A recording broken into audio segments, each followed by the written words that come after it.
Hey, you there! Thank you for watching, and welcome to Forge Lines Forever. Today I have a 7v7 custom match here on the most amazing Neuroxis map generator. So let's go ahead and introduce our teams and our players on this glorious Chaos Saturday, starting with Team 1 on the northern side of the map, and then ending with Team 2 on the southern side of the map. Starting with Team 1's western player, we have in Ruby Red, it is Holme playing as a Seraphim for this match as a 1400. Next door to him, he is not in a red color scheme. He is in a green one, forest green to be specifically. It is no red for you, playing as a UEF. He is a 1600. To his northeast on the northern side of the map, it is Luke. I think the F might be silent, so Luke. He is a Cybran. He is an 1800. Going to call him Lou for short. Next door to him in Batman Gray is Mike's. He is a UEF. He is a 1300. To his east in orange, the color orange, it is Kempka's 500 playing as a UEF. He is a 1900. And to his southeast, we have in Pac-Man Yellow, Luker playing as an Aeon. He is a 2100. He is the highest rated player on Team 1 and in the game overall. And last but not least, for Team 1 on the northeastern side of the map in the corner, it is Strix Inquisitor playing as a UEF in glow-in-the-dark green as a 1200.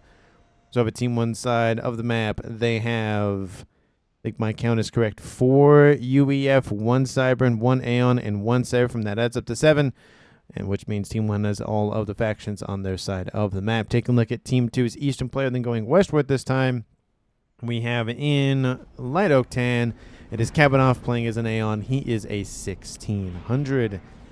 In Emerald Green to his west, it is Boogeyman playing as a Seraphim. He is an 1600. In Royal Blue to his southwest, on the way to the middle, it is Death by Succubus. Definitely an interesting way to go. He is an Aeon for this match as a 1700. To his west, we have in Regal Purple, it is Regal Eagle. So Regal Purple, Regal Eagle. Hopefully that sticks in my head. Maybe it will, maybe it won't. He is a 1400. To his west in Amethyst Purple, the other purple player for Team 2, it is Fong playing as a UEF. He is an 1800. To his northwest in Chevy Crimson is Okbuk playing as a Cybran. He is a 2000 rated player. He is the highest rated player on Team 2. And to his southwest, we have in Stitch Blue, it is Kramer playing as a Cybran. He is a 1300. So for Team 2's side of the map, they have only 1 UEF.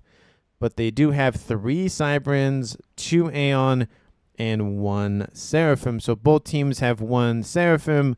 Team 2 has more Cybrans and Aeons, but Team 1 has more UEF.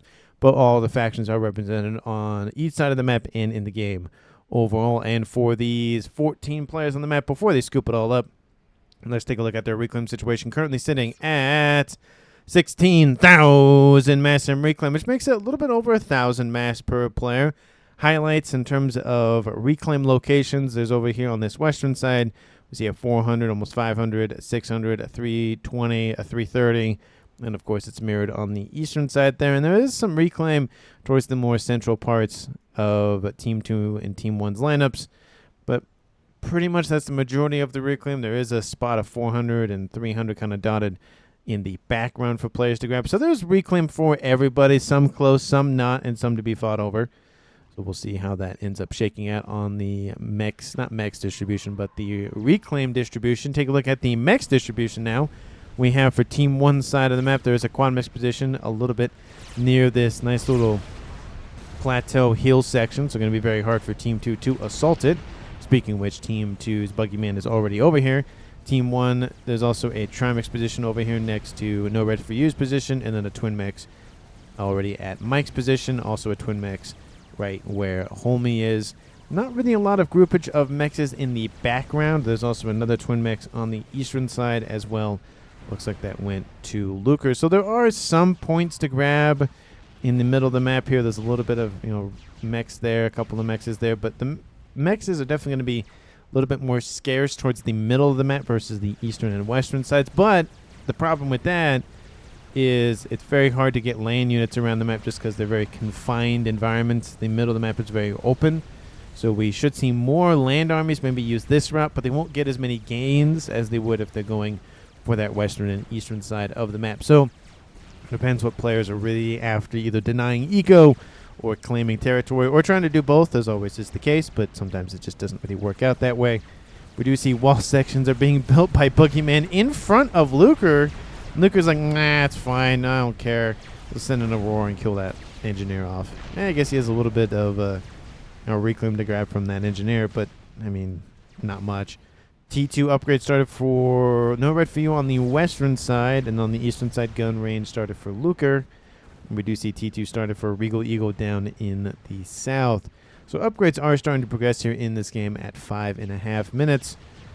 And range started now for Death by Succubus. Gun started from Mike's. I just had to say something, and everybody just starts clicking go on their upgrade. Speaking of which, we have Fong going for T2. Is anybody else going for an upgrade? Pause for a brief moment.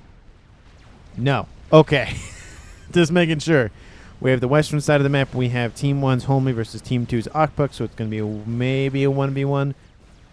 Grammer's going to go this way, so he might delve back over into here, but at least at a bare minimum, it's going to be a 1v1, maybe possibly a 2v1, and I wouldn't be surprised if Fong actually ends up going this way and not this way. So, I mean, given that upper plateau position that he kind of has, I feel like it'd be better off to go this way just because it might be a 2v1 over there. Eastern side, similar thing happening. We have 2 players from Team 1 over here. And we do have a third one from Strix Inquisitor. He might send his comm this way. He probably might send it to the middle of the map, actually, to assist with that front. And then, of course, we have Team 2's Boogeyman. Actually, excuse me, that's Team 2's player of Kavanoff, not Team 1. So there's 1 player from Team 1, 2 players from Team 2, and a second player from Team 1 going that way. So it's actually a 2v1 in Team 2's favor once again. So apologies for that confusion on my part. Gun started for Lou. Gun almost done for Mike. Sensor package started for and almost done for Death by Succubus. T2 almost done for Fong. We have engagements over here on the western side. Speaking of engagements, combi-com action happening between Okpuk of Team 2 and Homely of Team 1. So those are the first players getting into it on the western edge of the map. I will note that most of the colors in this game are pretty much separated out between the teams. We have almost all the greens on Team 1 and the 2 oranges on Team 1, but there's a little bit of sharing with the reds on the western edge, and then a little bit of sharing of the green of Boogeyman. All of the blues are on Team 2 and the purples as well.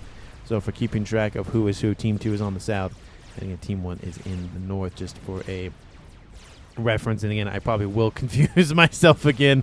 But Kavanoff is back in the water. He's going for a T2 upgrade, so hopefully I don't confuse him again for Team 1. We do see Luker trying to intercept possibly Boogeyman. He's going back and forth up here. It is definitely better to have the high ground, but we will see if he ends up getting squashed by it or not. We do see western side gun almost done for Lou on the western side. And again, this is just a big open area of the map, so it's going to be hard and easy to hold. Depends on how many players, how many forces are here. It also depends on what Team 2, what Team 1 end up doing. If Team 1 kind of starts at like so wall section like this, it's going to be a lot maybe easier to hold, but they do have to watch out for the edges. Team 2 could go straight line like this, which does a similar thing, but again, it depends how much focus they put on the middle of the map here. We do see there's a couple of players here from Team 1 and Team 2, but the majority is from Team 1. We see 2 right here and 3 right here. So 6 of their 71 account Luker in the middle of the map. The only player not over there is Homey going for a gun upgrade against Okpuk, which you might want to keep track of that because he's going to use it against Okpuk and he probably will kill him. Fong almost done with his gun upgrade. We did see Mike's getting shot at by Succubus's comm. He has range and sensor package online. So this is what Team 2 can see. They are aware of where 2 of the players from Team 1 are located at least the current moment. And they have, it's a decent portion of the map. It's not a full 20 by 20. It's actually a very small map for a 14-player game. So it's very, very tight environments for these players to, just fight in. Gun started for Kampkas in the east towards the middle. And Homey is going to push in against Okpuk again. He has the gun upgrade. He has the damage advantage. And he has the range advantage. It's just not going to go well for Team 2's Okpuk if he engages. Technically, Homey has the speed advantage, not the damage advantage, just because he's firing twice as fast. But it's the same premise. You fire twice as fast. You do twice as much damage per shot. It just determines how good your accuracy is at that point. Nano started for Team 1's Mikes in the north, and Kafka is now done with that gun upgrade. Couple of units inbound from Fong, helping the retreat of Okpuk's commanders. Nice assistance there. We do see Kramer helping Fong go for a missile launcher upgrade and helping assist that thing. Ooh, maybe possibly early Billy Nuke from Team 2, possibly, maybe, possibly. The, only UEF player on Team 2? That'd be an interesting, percentage of Team 1 has 4 players that have UEF comms, and the first one to go for a Billy Nuke is Team 2's only UEF. We do see shots from Okpuk. He's in range of Homie's commander. He's sending forces inbound.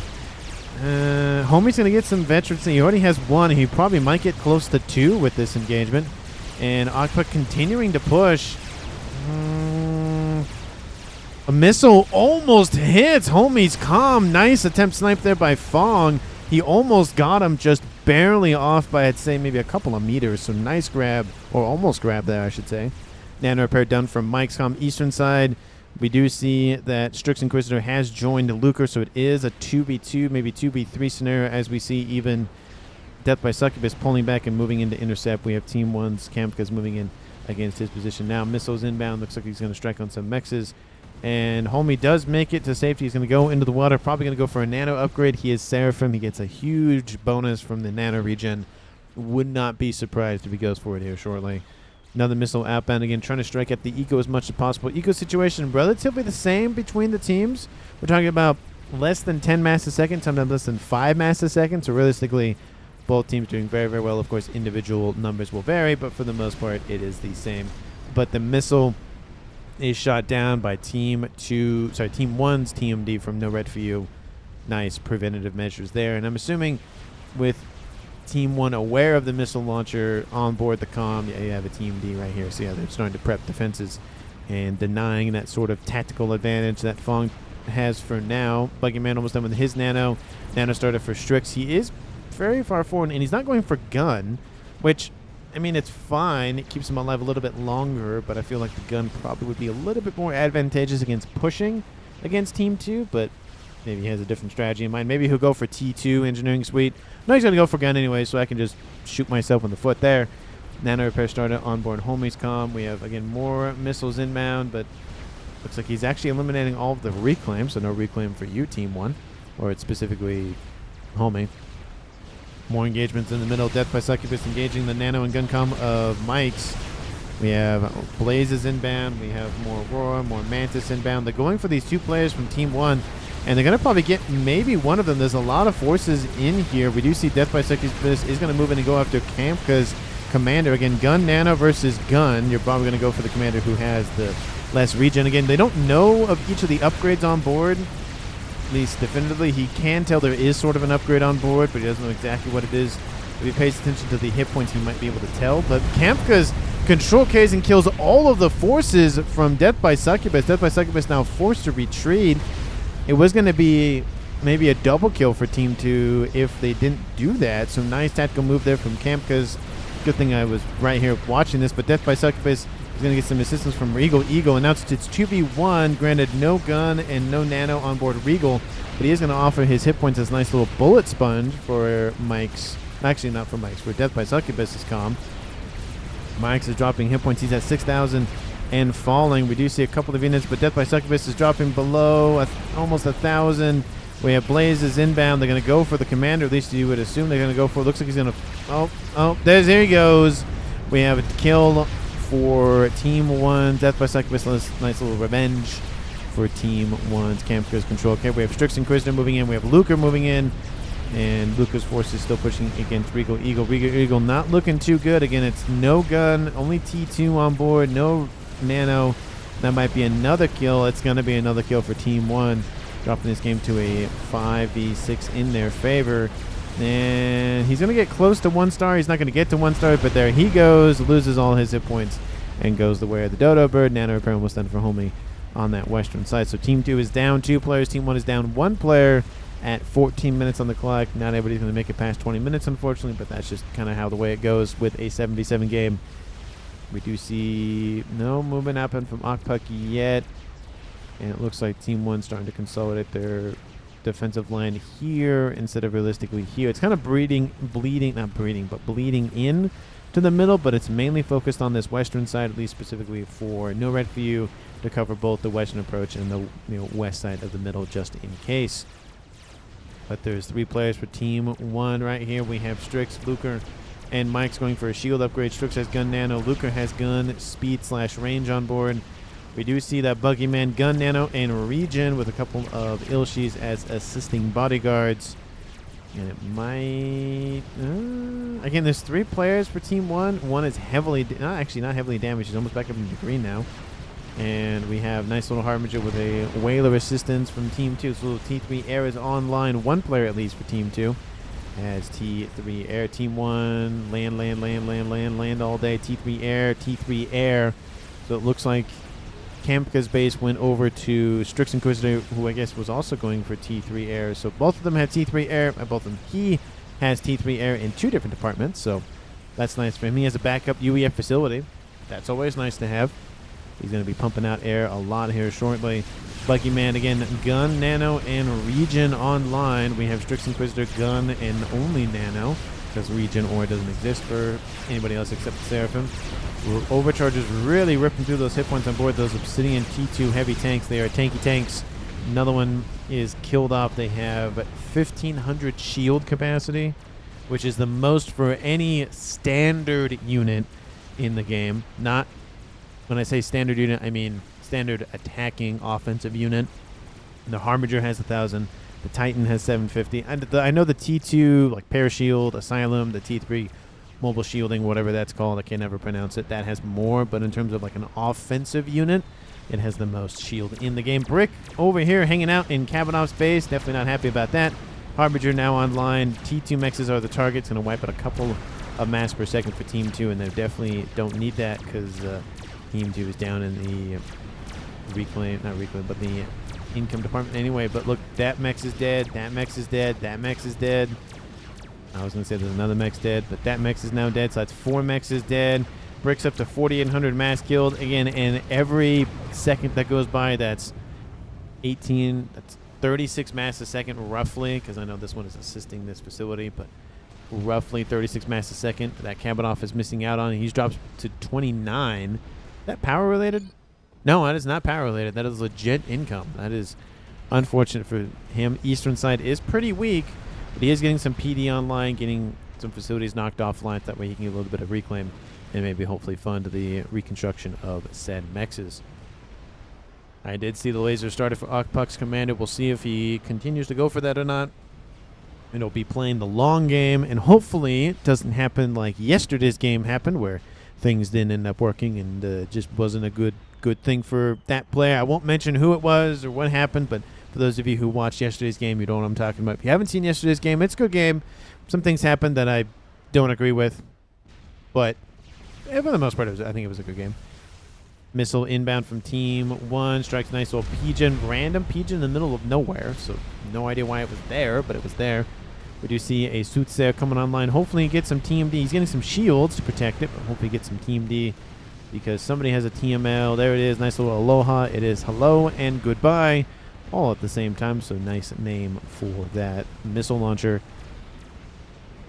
And nothing really super expansion-y over here yet. I mean, it is 18 minutes, so it's just progressing the air a little bit for Team 1. Team 2, again, a little bit behind, but it's because he doesn't have double base to really pump mass and energy into those investments. Another missile inbound. Going to strike that T2 max. That's another 9 mass a second. Actually, doesn't strike at the mech. Strikes at the facility.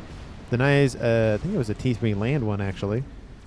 And it looks like some pings are going down. There's the missile. Kills off the reclaim. Doesn't hit the mechs, though, unfortunately. But it does kill off the reclaim, so that is something.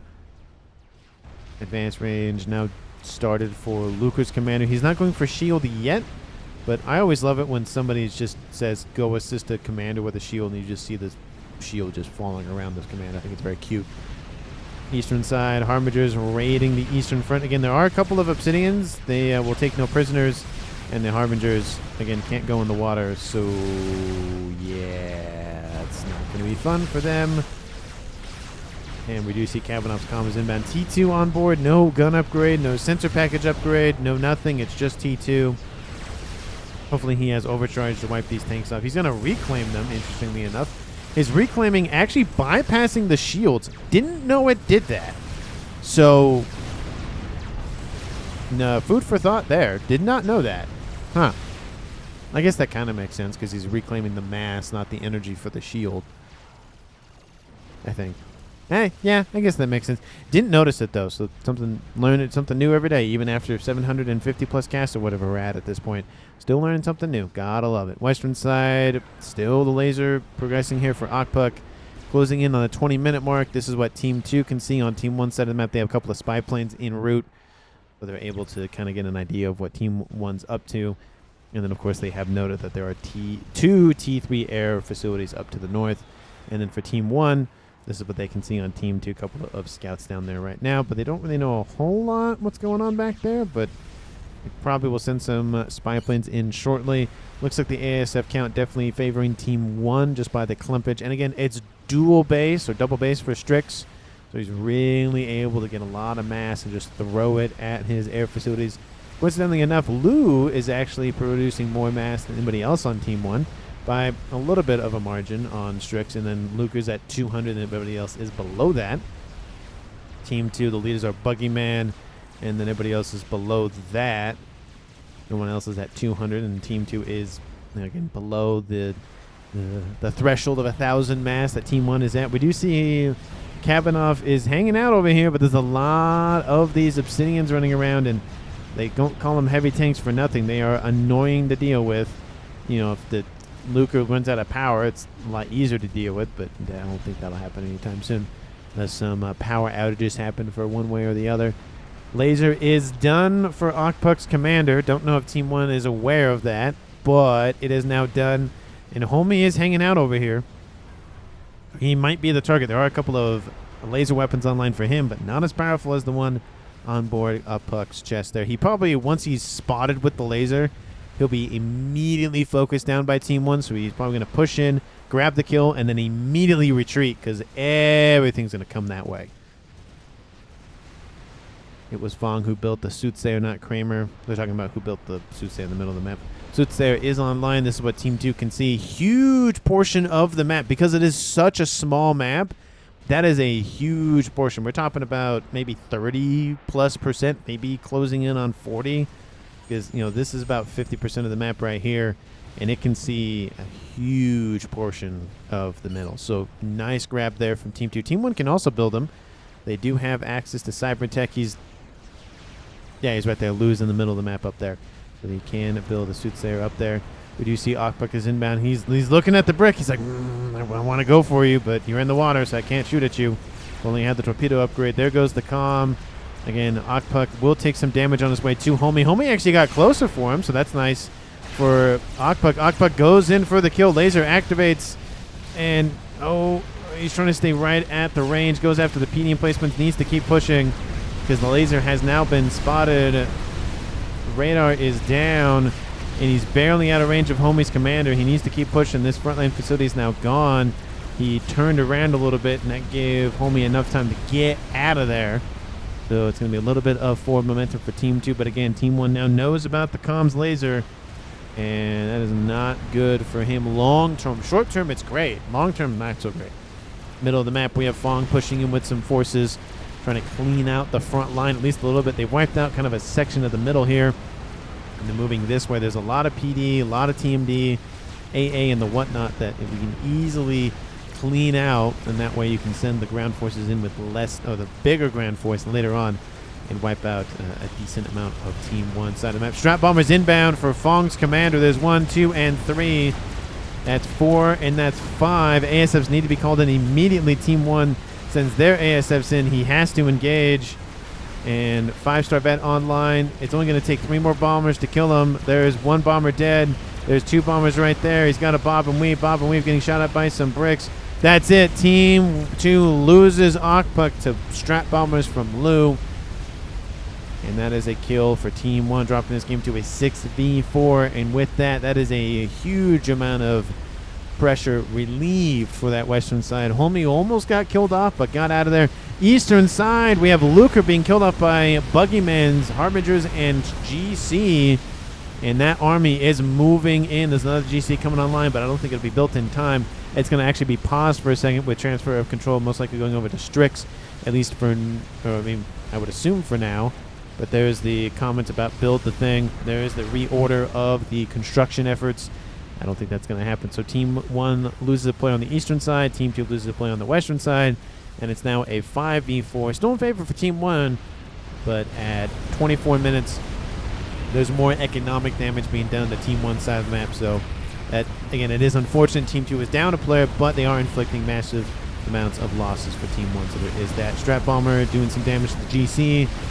And yeah, I don't think that's going to last much longer for that base. GC is going to be ignored because, again, there's an air grid they can go after. And if this GC continues to push, that air grid might be in danger of being completely annihilated, giving Team 2 a huge advantage. Watch out for the P-Gen.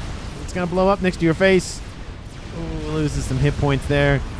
And Harbingers are actually staying behind. They're going after the rest of the T3 mexes for Lou. They probably will be transferred over to Strix at the end of this, but GC is actually going to be ignored. Now, that's not a good idea. Go after the GC first. There's the laser activating on those P-Gens. There's one P-Gen going up. Oh, now the broadswords target the P-Gen. Not the P-Gen, but the GC. There goes another P-Gen. There goes another P-Gen. He'll grab another P-Gen. Grabs the T3 air headquarters. They don't kill off the GC. Oh, that is unfortunate. They may have been able to save at least that one. Obviously, the backup is over here, so there is still that to consider. But look at this. The whole air grid is down. Some of the reclaim is gone. Most of the mexes are dead. There's a couple of T3 and T2s that survive, but there's a huge hole now on that eastern front. We have Lou retaining control of the eastern front. That is not looking good. Air is down, so all Team 1 really has is the ASFs that were built, which either will mean Team 2 will engage to wipe out most of them and maybe lose all their ASFs, be able to build more than Team 1 and be able to get that lead that way, or Team 2 will just build up and get ahead of them anyways and then have the engagement. So either way, as long as that air grid stays the way that is not looking good for Team 1 in air. We do see Homie on the front line gun and Nano online dealing with the bricks remaining from Fong. Fong does get control of the western front, so maybe it was from Akpuk, maybe that was from him, who knows. Again, he was walking this way. He didn't go all the way, so maybe, yeah, those were from Akpuk. But there is a crab online that should be able to solidify defenses on that western front over there. Air grid being expanded upon now. Again, he can get a big lead if he can capitalize on the fact that Team 1 really doesn't have any air facilities. They have air, just not air facilities. At least a lot of them. We have an SMD coming online. Do wish it was one back here, but it is protecting this base, and protecting this base just by the position that it's sitting in. Actually, that's Team 1's Kramer that has that. Yeah, you can see it's protecting a huge chunk of it. And realistically, you'd have to get a nuke all the way on the edge of the map, or you'd have to get a nuke all the way on the edge of the map down here to really bypass that SMD. So realistically, it does a pretty good job of defending that corner quite well. Eastern side, we have a nuke, speaking of which, online for Team 2's Kabanoff. Again, he was hit pretty hard, and now he's producing a nuke. Does Team 1 know about it is always the question. No, they do not. So that is going to be kept secret, at least for now, until that dreaded strategic launch detected notification is emitted from the announcer. Not me, I'm not the announcer, I'm the caster, but you get the point. We have bricks, and looks like Percy's inbound. Is it enough for a brick wall? It's close to a brick wall. That's 10. And looks like it's almost enough for a charge of Percy's, and there's not a charge of Percy's for Team 1. Again, I like the mixture of both because you get the rapid fire guns, but Strat Bombers are inbound. They're going to thin out the herd a little bit. ASF's moving in to assist the Strat Bombers from Team 1's Lou, so he did go for air. He's going for his own nuke right now. Does he have an SMD? No, he does not. And it looks like most of the land threat from the Percy's have been dealt with. Now they're wiping out more of the defenses. The ASFs are going to engage. They miss the Strat Bombers entirely. Ooh, that is... that's not a good air engagement for Team 2 at all. Granted, they have a little bit of an advantage of they have ASF facilities, at least some of them. They are producing more as we speak now for Team 1. But again, they have the advantage, but still not a good engagement from Team 2 nonetheless. They went for the Strat Bombers. They missed a portion of them. There's also Corsairs coming online as well. So I kill air grid, says Lou. And maybe A couple of bouncers mixed in there. ASF's moving. Yeah, good luck with that. I mean, Team 2 did get a couple of ASFs back in that engagement. They were able to pull them back. ASFs engage way too late from Team 1's Strix Inquisitor, and it doesn't really matter at this point because the Strat Bombers are dead. We have the Land Army to the west engaging, and it's not a lot of forces for Team 2, coincidentally, against that GC, that Megalith, but it might be enough to slow it down enough to maybe get, well, okay, something online, and that Megalith is done, so that is... That looks like Team 1 is spotted. Oh, sorry. Team 2's Fong is like, hey, you should probably back up. Draw a line of Chi or GC. Don't stop making them. Oh, he's probably drawing. Oh, sorry, chicken. I think is probably what he meant, but he's just Chi. I was like, Chi? Yes. Gunships online. Yeah, I mean, the gunships are nice to have when you have air control and whatnot, which he does still have. Megalith is dealt with. I didn't think that'd be enough, but it was enough apparently. And I don't know what he's going to do with those gunships. Again, Team 1's front line has been decimated. The fences are not looking good. There's a huge hole, maybe bar a couple of forces and stuff over there. A huge hole right here. You could easily maybe go after Mike's base. He's producing a FAF warrior as we speak. GC Wreck hasn't been reclaimed yet, but probably will be reclaimed here shortly. This GC is still being worked on. It was shot at. Green SMD now, says Regal. Talking about... there's no... Oh, no, he's talking about making SMD. That nuke, speaking of which, is almost built. Not built, but loaded and ready to go. And it's going to be launching at Team 1's base, which they know about the nuke. And Team 1's nuke is going to be launching immediately at that air grid, which unfortunately will be hit by that SMD anyway. So unless he's planning to take that out, I don't know if Team 1's noticed that. I mean, they definitely did. They flew over some Strat Bombers, so they definitely saw that. I don't know why the nuke is primed going that way. Does Team 1 even know about... Nope. Still don't know about the nuke down there. Scout comment saying, hey, we need to go down there and get some scouting online. Buggyman still not going for SMD yet. Looks like there's conversations in chat about that from Okpak being like, build SMD. There's an SMD there. Speaking of which, from Fong. And looks like he's getting an SMD. As much as... He's trying to defend as much as possible. I understand that. But the front line isn't... I mean, it's not great to lose, but it's better to lose than losing your main base. We do see he's producing another chicken. AFK. Buggyman's AFK. Pause. We do see there is an SMD online. There is the nuke. It's inbound. And Lou, your nuke isn't going to fire. And it might be close. He's going to put everything he has into it. He's going to move out of range. And again, it's not a big map, so it's not going to take very long to get there. We have a Megalith charge in the front line as well. 31 minutes on the clock. And I'll ask you the dreaded question of who you think is going to win this game after the nuke lands, because, again, there is a possibility the nuke could not land from something I didn't notice, but it looks like for the most part, everything has been accounted for. There's the nuke. Oh, and it was almost loaded. I'd say 95% and climbing. Here it comes. Nice little Aeon nuke. Kaboom! Wipes out the entirety of the air grid and the nuke. I'd say at least 80,000 mass at a bare minimum for the nuke from Team 2. Let me know down in the comments who you think is going to currently win this game. At 31 minutes, Strat Bombers once again are engaged by the ASFs. Team 2's ASFs just not doing well in the engagements with Team 1's. They're targeting the Strat Bombers, not targeting the ASFs. I do get the desire to wipe out the ASF, or wipe out the stuff shooting at stuff. But you might as well start shooting at the stuff that's shooting at you first. But anyway, thank you so much for watching. I really do appreciate it. Second nuke coming online for, it's named November. So it has 4-star bet, 82,000 mass. There we go. Trying to predict them quite nicely. But again, thank you so much for watching. I really do appreciate it. Again, Team 2 has 4 players left. Team 1 has 5. But Lou has been knocked out considerably with his base being knocked out. His mass is a different situation, but his ability to fight back in any sort of way with land or air has been knocked out incredibly. So... not great for Team 1 in that way, but let's see how they progress. Nonetheless, again, thank you so much for watching. Please hit the like button, subscribe, notification, all the buttons, all the things from YouTube that YouTube loves to see. Really, really do appreciate all of the support I get from each and every single one of you daily, weekly, monthly, yearly, whatever the case may be. FAF Bomber online for Team 1's. No red for you.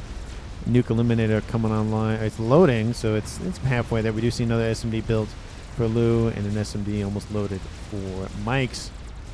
There's no SMD that I've spotted on this eastern front. There is a satellite, so UEF doing UEF things. And although there's SMD there, never mind, so it is there. Those ASF numbers are thinning out. It is kind of a war of attrition between Team 2 and Team 1 in that way. Chicken in the base going after Mexes. It's probably should have actually gone after that SMD. That probably would have been a better target. But there's no nuke from Team 1, so it doesn't really matter at this point. There's one here. It's going to get wiped out, most likely, but it's not the main one, so that's something. More SMDs, more SMDs. There's an SMD there. No SMD in this base. Artillery started for Buggyman. Also going for more P-gens to assist. Nuke is reloading once again, already up to pretty well, high up to 75, 80%. It's going to be nuke, nuke, nuke, nuke, nuke, and nuking all day for Team 2. We have Lou almost done with it. Donut. And again, he does have an air facility back online. It's the same somewhat of a set here for Team 2. This is not that much of an air control. And the problem is, yeah, you have a donut coming online. There's one GC versus 3 experimentals down here. It looks like Regal Eagle is commenting going this way, targeting all of the FAF boys. There's 2 of them online. There's a Megalith wreck down. Team 2 probably wants to scoop that back up once again. But it looks like the Chicken and the GCs are actually going to go this way and ignore the front line. Maybe trying to think that the FAF boys will pull this way once they see that, which they might do that. Maybe, maybe not. We will see. There's another FAF boy almost done for No Red For You. Another FAF boy about half done for Mike's. We see that Donut is online. GC's moving in to intercept, and there is the attack order to go westward. FAF boys, oh, they're not seeing that yet. Oh, okay, it looks like Mike's has seen the line of forces. We also see forces down here. A couple of Titans mixed in. Love to see it. Actually, were those Titans? I thought those were Titans. Oh, no, there's a Titan. See, there's a Titan right there. Hey, how you doing? But mainly Percy's and Bricks, of course, because they are the better unit for most things. Not everything, but for most things. The Chickens are going to get beat up on their way to those FAF boys, and they'll take significant losses to HP that way. There's a GC. I presume it actually might just take advantage of the front line being kind of void of the everything and maybe attack. There is the Tsar over here. It's going after the nuke launchers. I don't think Team 2 has spotted it yet. Maybe, maybe not. Oh, okay, they will now. The the shield is offline, so it looks like Team 1's Lou doesn't have power to run it. Oh, definitely does not have power to run that, so that's not good for that donut. That's like half of its HP right there is the shield. Lightning tanks mixed in for Team 2. Love to see the AA coverage from Team 2 on the land forces side of things. Look at all those ASF just getting wiped out. ASFs might engage. They'd have a really good engagement point considering they're over top of friendly AA. And the forces from Team 2 are falling back. Oh, there's another FAF boy here. There is another Megalith over here. A couple of... Oh, there's some beetles over here being shot at. That's never fun. For the beetles, at least. And there's a comet in there somewhere. But laser is now done. Guess where it's going. And I would assuming that maybe he sees it. He sees it. He knows it's online if he may have paid attention to it. Nuke is loaded.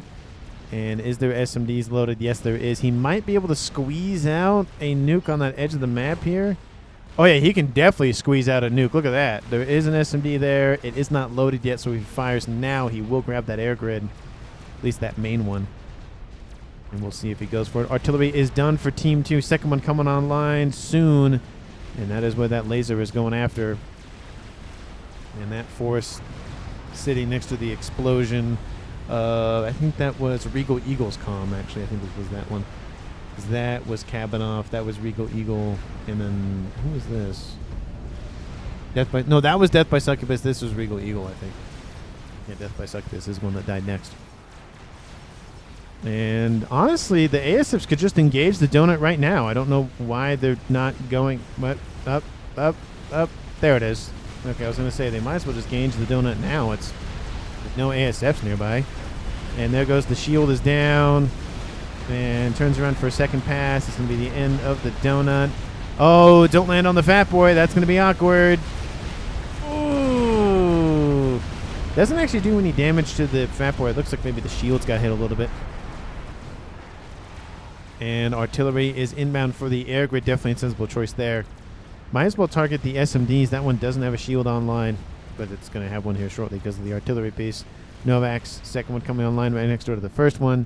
There goes the shot, landed a little bit to the left, unfortunately. Would have been a great little central charge had they been able to make it land there, but unfortunately artillery is not 100% accurate. Looks like PGen mass FAF PGen mass FAF farm up to the north. Artillery soon to be started from actually Lou. He's sitting next to it. Probably not the best place to stand, I will admit. Nuke is outbound from Team 2. The question is, where is it? Okay, so at a bare minimum, it might get this fat boy. It's going to get the reclaim at a bare minimum on top of that. The Nuke is inbound. It's sailing over top of Buggyman's front line. Oh, please don't tell me that second donut's going to get hit by that. Oh, just go a little bit further south. Just go a little bit further south. Oh, is it going to get clipped? Kaboom! No, but it does blow up the wreck from the first donut. So at a bare minimum, he denies that, which is something. The second nuke, third nuke, whatever the nuke count is, that's 96,000. This one's at 1 loaded. Hasn't fired it just yet. ASFs are going to engage one another once again. Looks like the numbers are roughly even. There is some flak, it looks like, nearby from Team 2's Fong, which will help assist in the numbers game. At least they kind of look like that, but Team 2 wins that fight most handedly, so nice grab there. Lots of concentration from Team 1 on the western side of the middle. The eastern front's kind of just ignored for both teams, and that's partly because Lou has defenses and he's just kind of sitting there. But we have Buggyman over here going for artillery, and then we have Kavanaugh going for Nuke, so they're hanging back. So yeah, you don't need as much on the front line. You probably should have something, which he does have PD and whatnot kind of lined up, but we need to have a little bit more. Air Grid did get hit for a little bit of damage. Second Novax is online. I saw that in the north. We have... Did somebody die and I didn't notice? We have Homie going for advanced nano regen. We have Lou up there. Probably should sit underneath the shield just in case. We do see Kramer sitting in the corner of the map. Looks like the laser's focusing on the Air Grid, not him. And yeah, looks like everybody else is in the game. I'm always fearful of a random explosion because there's now silent control Ks now, and that's a thing, so that's annoying. Donut will be crushing that chicken. That chicken will not survive. It's already dead anyways, but a couple of Optims will take a hit for that. Is that an order of Optims I see? SMD is loaded in time, waited to fire that nuke too late, unfortunately for Team 2's Kavanaugh. But, you know, he did wipe out an SMD at a bare minimum in terms of wiping out a charge from it. Looks like the SMD is being reclaimed. No real point in having that at this point, but look at that. Again, they're ignoring that western front. And yes, the forces are being shot at, but the problem with that is there's no defenders here. So as long as they can bypass everything, it might not even matter they take damage. We do see some Percy's moving in from the northeast. That might help out a little bit. This GC still taking damage. Again, there's nothing physically there to stop Team 2. There's stuff shooting at them. Looks like the artillery might be going after no red for use position. He has a satellite. We have 3 of them online for Team 1. We have a couple of strap bombers flying around. I still think that's, you know, a game ender or something, but it's not. Gunships moving in. There's still some AA in this mix, and again, there's still the GC to continue. Strap bombers going after the lead. Experimental, definitely a smart move there. Another nuke inbound going for something. I don't know what, but they're going after something. It's going to get pretty close to Mike's base. Here comes the ASFs going after the gunships, I think, a little bit too late, but they probably had orders to go somewhere else and then were shifted those orders, and it just took them a minute to compensate. And there is the chicken wreck dead right next to the T3 land headquarters. PD trying to do their best to deal with that GC. That's not going to go anywhere.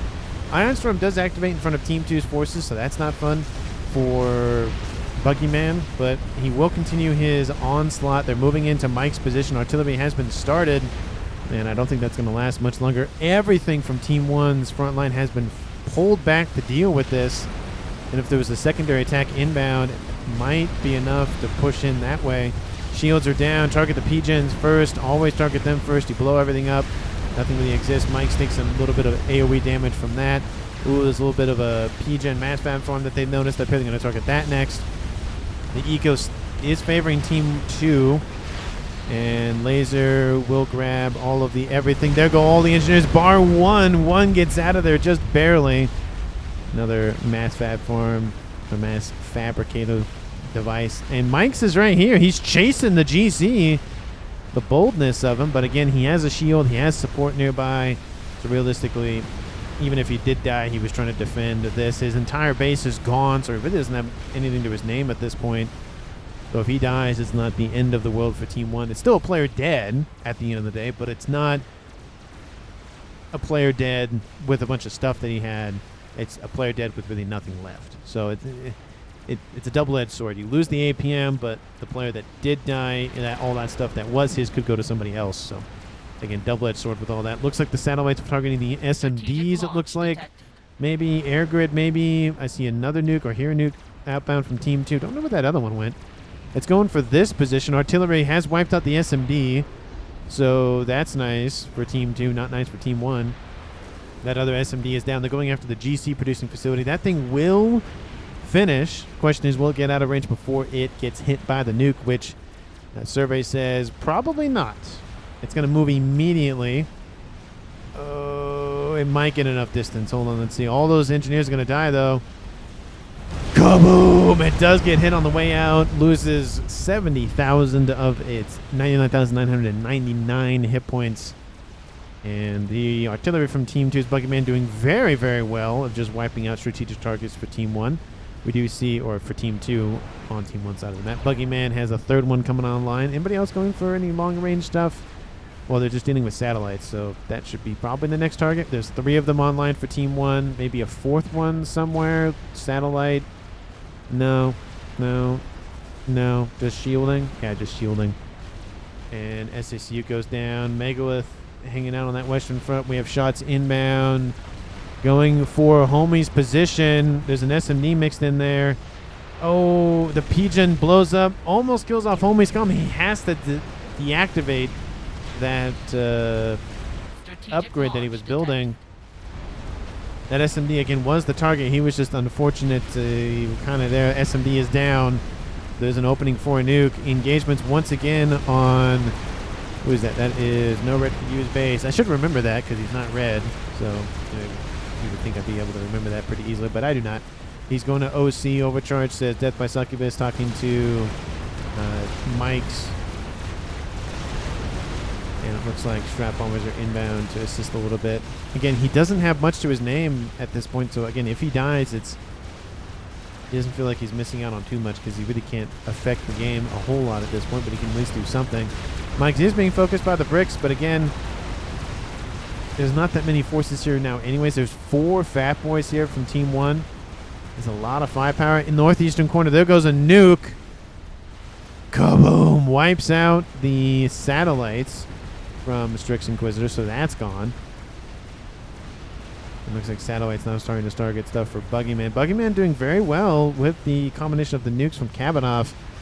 You know, someone takes out the SMD and then someone blows everything else up, so it's a nice trade-off there. There's another couple of shots inbound right next to that. Satellite emplacement. Oh, and it gets hit and gets downed.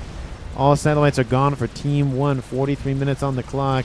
Mikey Lloyd severely under range, under HP'd, under assisted, under everything, because it is decimated. A couple of combat presets over here, I would presume. Yep, they have the Nano, the 265 regen. They do have the Overcharge. Does very well against big targets like the Megalith, just because they have a lot of HP, so that Overcharge very, very useful in just wiping out lots of hit points all at once. And shots are inbound. Looks like the SMD is going to be the target. Hey, if they can kill off all the SMDs, the nuke can come in. Those are just combining into one shot at this point, and they don't hit the SMD, unfortunately. I did hear something explode somewhere. SACU blows up because of 3 GCs inbound to Kavanaugh eastern side of the map. We do see Buggyman has some forces over here hanging out. Second GC not looking too good. Third GC still in the green for now. PD being built. They're going to go after the nukes. We have a GC online for Kavanaugh. More PD being built as quickly as possible. Oh, the GC is going to go for the nukes. November and November. They can't be named the same thing. That's not okay. Got to name them different things. No, it's not going to be enough. It really isn't. It's going to crash land. Maybe it'll take out the Veil T2 stealth field generator, but these things will be fine. 4-star vet. 5-star vet, 226,000 hit points, 226,000 mass kill, could you imagine? And 81,000 mass killed. So 300,000 mass between those 2 nukes, the 2 nuke launchers. We have 10,000, 23,000 and 87,000, so a little bit over 100,000 in stuff killed for Buggyman. Still a 5v4 in favor for Team 1 at 45 minutes, but the long range, the everything for Team 2 is far and away superior to Team 1 at this point. There's no satellites, no nuke, no... Oh, there's this... Okay, there's a Scathus built, and they're using the... Ooh, I like this. They're using the environment. That's a very high shelf, a very high mountain there. Look at that. That's a huge just cut. Can the Scathus even shoot over that? I mean, I would assume it will. It fires those artillery rounds really, really high up in the air, so maybe. But maybe that'll be Team 1's last hope. The only problem, again, with the Scathus is the shielding might be strong enough to just go no over here with Buggyman. The one over here on the eastern side for these nukes actually won't be enough, at least without a lot of assistance. We have shots inbound.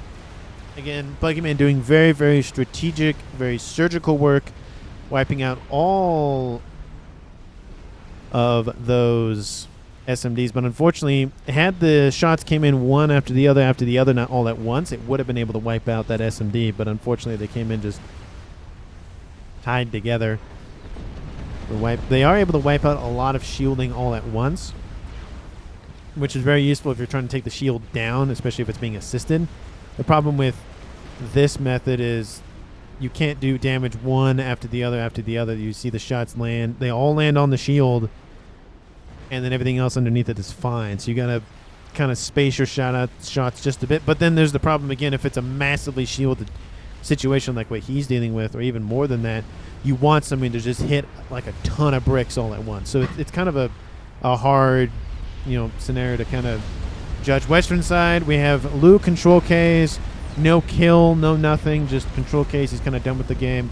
That's because the monkey who came and said hi to that Mega with that Scathus. It looks like kind of just rampaged around and said no thank you. So that's why he control K. Definitely makes sense. 4v4 game, 47 minutes almost on the clock. Another explosion. Looks like that is no red for you. He control Ks. Seeing the way that the game is essentially ending at this point. Now we have a control K from Homie. That's another player gone for Team 1. It's a 2v3. So a 2v4 in favor for Team 2. Yeah, there's a desync, but again, at a time like this, we had 2 players left, 3 of them control K back. Actually, there's only 2 that control K from Team... What? Oh, Homie's named in despair. There goes Team 1. Strix Inquisitor, he control K. Actually, no, he did get hit by Buggyman there. And he got hit by the artillery pieces. Nuke inbound. We have Mike's last remaining. He's going for teleporter now. We'll see what he ends up doing with that. But there's nothing that he can really affect the game at this point at 47 minutes. We have 2 nukes constantly firing. We have 3, soon to be 4 artilleries. Almost done for Buggyman. Yeah, it just wasn't. It's not going to matter. He is going for Billy Nuke. Look at that. He's going to go for it. He's going for Telebilly. It exists. It exists. You have to fear it because it does exist. Nuke is inbound. Nuke is shot down. Unlike that other one from that second game. And that's a Billy Nuke. That's what's hitting that front line. I was wondering what those explosions were. Nuke's going to land there. Shots are inbound from Buggyman. Guess where they're going? They've spotted the comm, and they're really well played. Oh, he walks right into one of them. Direct impact. There it goes. That's got to hurt.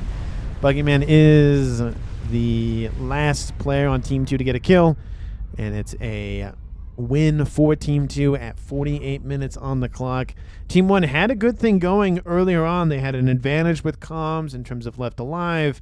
They had a eco advantage for sure for a while, but once that nuke came from Kavanaugh, it kind of started to set the stage for Team 2. They wiped out Team 1's nuke, and again, they had the destruction of the air grid that really set them back in air for a while. So it really, Team 1 was kind of, they were going, and they were cut off at the knees, and they just couldn't, they tried to recover. It just wasn't really enough, and Team 2 ended up winning the game. So thank you so much for watching the very end of the video. Hopefully you enjoyed. If you haven't, because, I mean, why not? You've watched the game or watched the cast for however many minutes it's been at this point. Why not? Hit the like button, subscribe to the channel, subscribe if you haven't done so already, and I will see all of you in the next one.